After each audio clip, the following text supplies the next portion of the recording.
Как да прекарате страхотен втори ден в Прага, Чехия? Запасете си това видео за вашето следващо пътуване. Хванахме си автобусчето и отидохме към парк Гребовка. Супер спокойно място, далеч от туристическия хаос, а гледките към Прага са страхотни. И попаднахме на една много интересна фасада, но за нея ще ви разкажа утре, защото си заслужава отделно видео. След това продължихме пеша към Вишеград и по някакъв начин се озовахме в славянска гробница.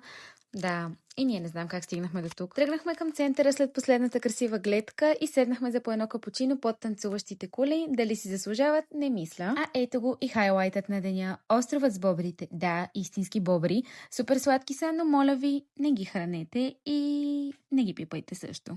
Продължихме към стената на Джон Ленън и съвсем случайно попаднахме на нещо като фестивален базар. Разбира се, взехме си горещо малиново вино, защото why not, на почивка сме.